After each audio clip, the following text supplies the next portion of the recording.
Bonjour, je suis Lauriane, kinésithérapeute spécialisée en oncologie et notamment dans la prise en charge des femmes atteintes par un cancer du sein.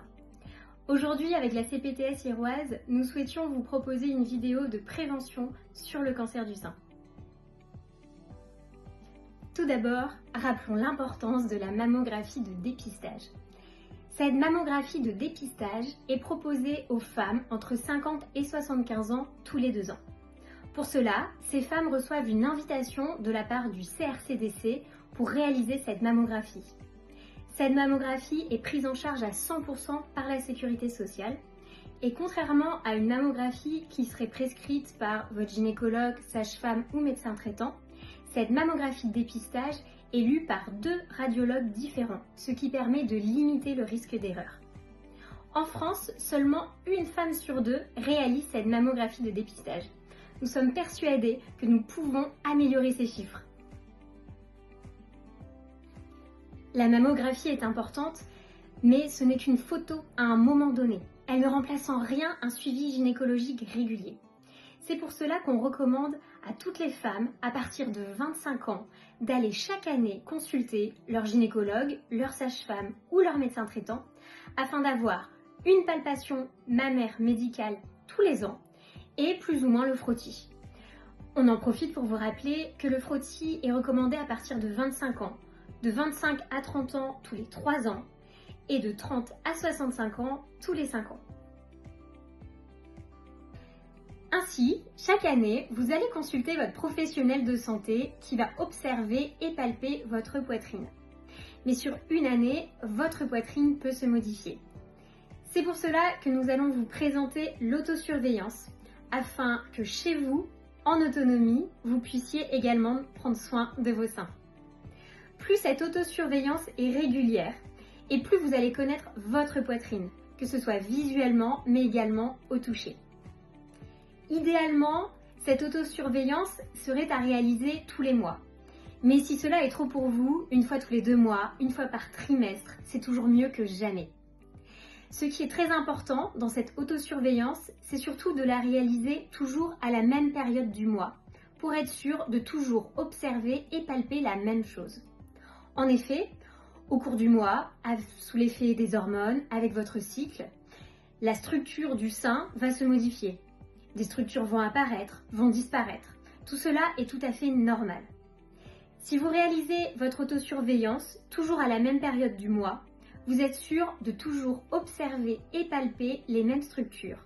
Et ainsi, toutes vos autosurveillances seront comparables.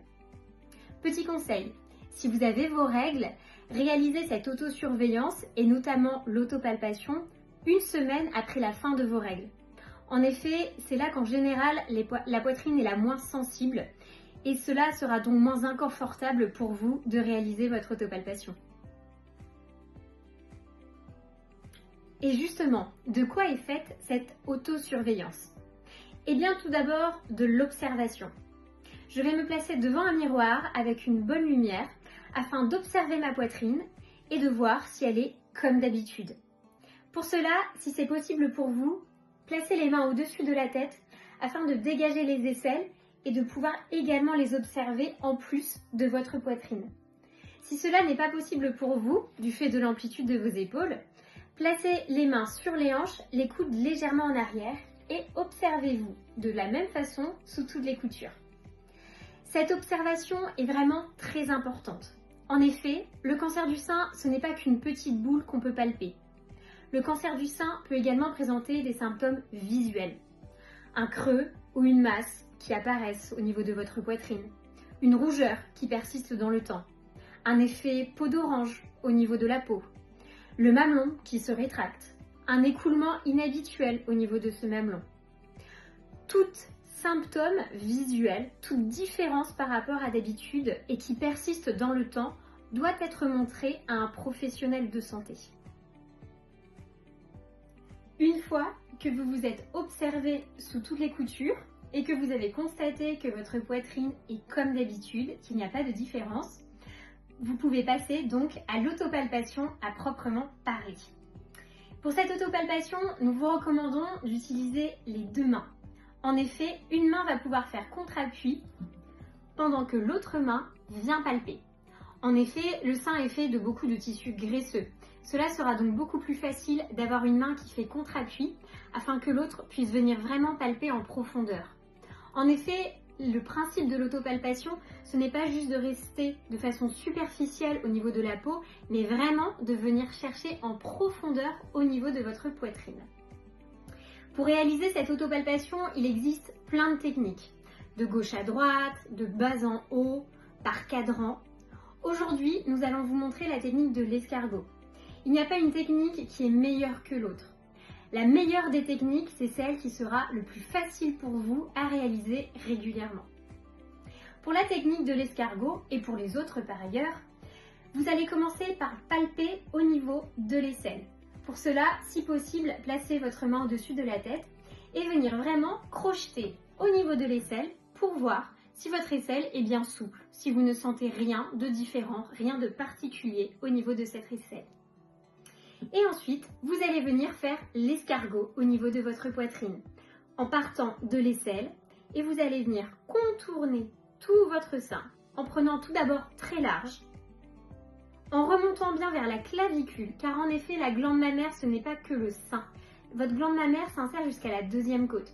C'est pour ça, remontez bien lors de votre autopalpation vers la clavicule. Et au fur et à mesure, vous allez réaliser un escargot tout au long de votre sein jusqu'au mamelon. Si je reprends ici donc la technique de l'escargot, je vais commencer dans l'aisselle pour voir si je ne sens pas une masse, si mon aisselle est bien souple. Et je pars faire la technique de l'escargot. Je remonte bien jusqu'au niveau de ma clavicule et je continue au niveau du pourtour du sein. N'hésitez pas à changer de main, c'est-à-dire la main qui fait contre-appui et celle qui vient palper, afin d'être la plus confortable possible. Je continue donc ainsi jusqu'à mon mamelon. Et arrivé à mon mamelon, chose très importante, je n'oublie pas de venir le pincer pour voir s'il n'y a pas une masse que je sens derrière ou s'il n'y a pas également un écoulement inhabituel au niveau de ce mamelon. L'image que vous pouvez avoir en tête lors de votre autopalpation, c'est que vous avez de la peinture au niveau de vos mains et qu'à la fin de votre autopalpation, tout votre sein doit être peinturluré. Une fois que vous avez réalisé la palpation d'un de vos seins, réalisez bien sûr le second. Cette vidéo n'est qu'une information. N'hésitez pas à refaire le point avec vos professionnels de santé concernant votre dépistage et pourquoi pas revoir avec eux les différentes techniques d'autopalpation que nous vous avons présentées aujourd'hui dans cette vidéo.